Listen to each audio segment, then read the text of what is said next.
મારો હોનાનો પુષ્પ વિમાન આવ્યો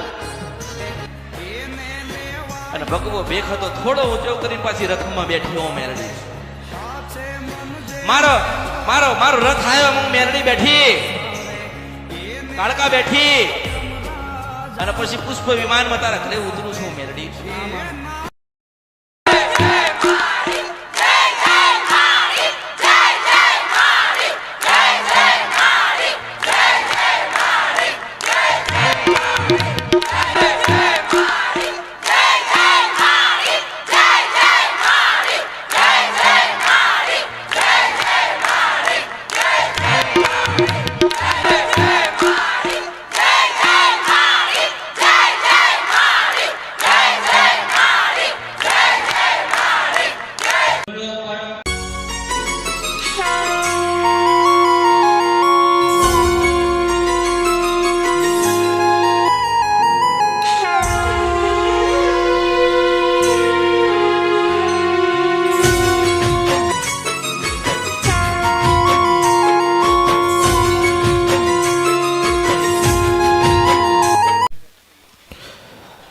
માં પછી અત્યારે માનતા પૂર્ણ કરવા આવ્યા છીએ મને આંખમાં બધી રીતે સારું થઈ ગયું છે મારું નામ સુજલ છે અમે ઓઢવ રહીએ છીએ ઓઢવ અમદાવાદ મૂળ ગામ ગુંજાળા થાય અમારું હા આ જે આંખની તકલીફ થઈ માડી એની અંદર મારા કાકાએ ઘણા બુવાબાથી કર્યા હતા કે એમના કોઈ ભાઈબંધ એવા ઘણા બુવાબાથી કર્યા એમ કીધું કે તમારે કુળદેવી નથી અખત ઝોપડીનું દુઃખ છે વર્ષોથી આમ તેમ એટલે કે બધી ઘરમાં તકલીફો ચાલે અમુક દારૂના રવાડે ચડી જાય તો અમુકના આવી શરીરની તકલીફો ચાલે આવું બધુંમાં પણ કોઈ નિરાકરણ આવતું નહોતું તમારા ધામમાં જ્યારથી પગ મેક્યો ને માં એ દિવસથી ઘરમાં સુખ શાંતિ થઈ ગઈ ઘણું બધું સારું થઈ ગયું માં ઘણું બધું આનંદમાં ભલે હું એક વાત કરું બોલો બોલો આ સધીમાં કેમ આયા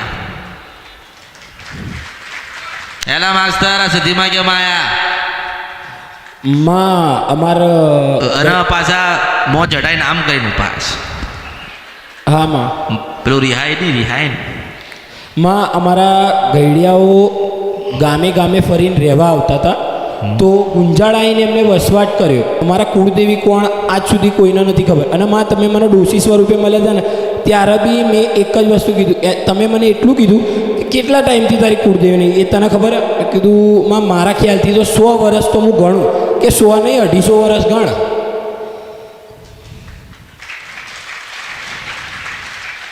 જો તમને ના ખબર હોય તો ગોતજો અસલ તમારી કુળદેવી હર્ષિત ભવાની થાય મામા અને અસલ તમે જોવા જાઓ ને તો પરમારના દીકરા કહેવાય મામા સાચી વાત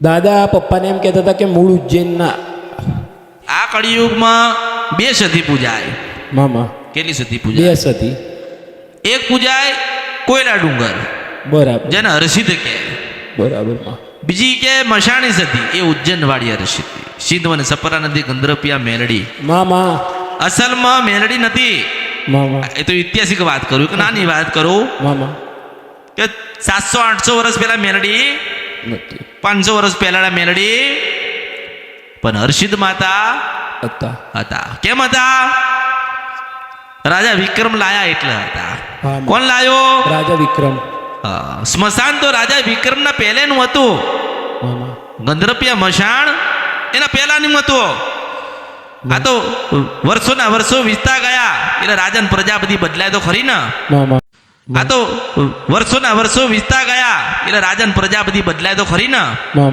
માં બદલાતી નથી એટલે અસલ કદાચ 2 કળિયુગમાં સતી પૂજાય એક પૂજાય કોયલા ડુંગર વાળી બીજા પૂજાય સૌ ઉજ્જૈન વાળા આ કળિયુગની અંદર સ્મશાનની માતા હોય તો ઉજ્જૈનની સતી છે ઉજ્જૈનની મેલડી પહેલા નથી એટલે શું કહેવાય સિંધ વન સપરા નદી ગંધર્પિયા હર્ષિતથી કહેવાય. એના જેવી મેલી કોઈ નહીં, એના જેવી ચોખ્ખી કોઈ નહીં. સાચું માં એટલે તમારી કુળદેવી થાય હર્ષિત ભવાની માતા. તમે અસલ પરમાણુના વંશજ છો. મામા એટલે તમારા ઘરે હર્ષિત માતા દીવો મળતો નથી એટલે બેટા દુખી છો ને માં મોજ રહી હાઈન ચઢાઈ મામા. દુખી. માં ઘણા દાદા જ્યારે હયાત હતા દાદાને બી પવન આવતો તો પછી ઘણા સમય પછી બંધ થઈ ગયો અને એ પછી ઘરમાં દાદીને બીમારી ચાલુ થઈ. દાદી એક્સપાયર થઈ ગયા જો. પછી મારી મમ્મીને બીમારી ચાલુ થઈ. જો ધૂણવાનું, હા ક્રોધમાં ધૂણવાનું, હા હા માં દાંત બંધાઈ જાય, હા માં એનું નામ સધી માતા હતું. મામા કોણ માતા હતો? સતી માતા. હા, ડોહાની ખબર ડોહા દાદા પાસે હોય, ડોહા પાસે હોય તો એનું નામ હર્ષિત માતા સધી માતા હતી. મામા શું હતી? હર્ષિત. હર્ષિત માતા. અને હું તો તમને કહું છું કે તમે એવું હોય તો અત્યારે 2 અગરબત્તી કરો. મામા સ્વાભાવિક છે. દીવો નથી આલવો, અગરબત્તી નથી આલવી, એવું નક્કી કરો કે માં સધીમાં માં ઉજ્જૈન નગરીના રાજા વિક્રમ દાદાની દેવી માં હર્ષિત તું અમારી કુળદેવી હોય તો અમને સપનું બતાડજે. મામા અને ઘરમાં 2 અગરબત્તી કરો હર્ષિત માતાની સવાર અને સાંજ. માં સવાર અને સાંજ હા. તમે 2 કરો અને તમારા સપનામાં હર્ષિત માતાના મંદિરનો ઘંટ વગર વાગતો દેખાય તો તમારા માને અપનાવી લેજો. મામા મામા શું આગળ ઘંટ વાગતો ઉજ્જૈનનું મંદિર દેખાય હર્ષિત માતાનું મામા અને ઘંટ વાગતો હોય ને ઘંટનો અવાજ તમને સંભળાય મામા. તો માનજો કે તમારે ત્યાં તમારી માં તમને બોલાવે છો મેલડી સુને મામા. અપનાઈને બેસી જજો. મામા તમારી માં તમને ના મળી એટલે તમે દુખી છો. માં પારકી માતા લઈને બેઠ્યા હતા એને તમને ટેકો આલ્યો ને સુખી કર્યા. હા માં હા પણ અસલ તમારા લોહીમાં લાગતી હોય ને તો સતી માતા હર્ષિત માતા તમારા લોહી લાગે. મામા એટલે હું તમને એવા આશીર્વાદ આપું છું કે 2 અગરબત્તી ઘરમાં ચાલુ કરો માં એટલે સમય આવે એટલે બધું સપનામાં સરસ વાતાવરણ હોય માં અને ઉજ્જૈનમાં જે સ્વરૂપવાળા હર્ષિત માતાજી છે એવું તમને સપનું તેવું દેખાય, આભાસ આપે મામા અને ઘંટનો અવાજ આવે એટલે માનજે કે તારી કુળદેવી તમને જોવા આવી તું. મામા ઘણા ભુવાઓ ઘરે આવતા હતા તો જ્યારે દાદી ઘણા બીમાર રહેતા હતા તો ત્યારે બધા ભુવા એક જ વસ્તુ કહેતા હતા કે તમારા ઘરમાં ઝોપડીનું દુઃખ છે. પૂછીએ કે કઈ ઝોપડી? તો કે અખત ઝોપડી. હા, તો કે શું કરવાનું? તો કે એ તો અમને ના ખબર હોય, અમુક આવે તો કંઈકનું કંઈક ઊંધું કરાય. અત્યારે માં ઘરમાં એક ભુવો આવ્યો તો તે બધું બેસાડીને જતો રહ્યો. 6 મહિના જેવું થયું. શું બેહાડી જતો રહ્યો? ઘરમાં એક તમારી અસલ કુળદેવી ચામુંડ થાય ચોટીલાની અને જોડે મેલડીનો દીવો કરવાનો અને 12 કે અખત ઝોપડી બેહાડવાની કે વાહમાં જે દીવા કરાયા હોય, આમાં. જે તમે ભક્તિ કરતા હોય, આમાં મેં તમને અત્યારે શું કીધું કે મેં તમને એવું કીધું કે 2 અગરબત્તી તમે કરો. આમાં બરોબર. જો તમે આજ કેટલા બધા જણા આયા છો, આમાં છો ને બધા પરિવારના છો ને, આમાં મેં તમને શું કીધું કે તમે આજે સાંજે 2 અગરબત્તી ચાલુ કરી દો 9 વાગે રાત્રે હેડો. આમાં બરોબર. આમાં 2 અગરબત્તી હર્ષિત માતાની સાચા હૃદયથી અપનાવો. આમાં તમે 20 દીવા લઈને બેઠ્યા કે 100 દીવા લઈને બેઠ્યા છો, હા. બરોબર, પણ તમને હર્ષિત માતાના મંદિરનો ઘંટ મળાય ને આમાં બધું એક બાજુ ના આપણી કોયલા ડુંગરની દેવી એક બાજુ મેળવી. આમાં આમાં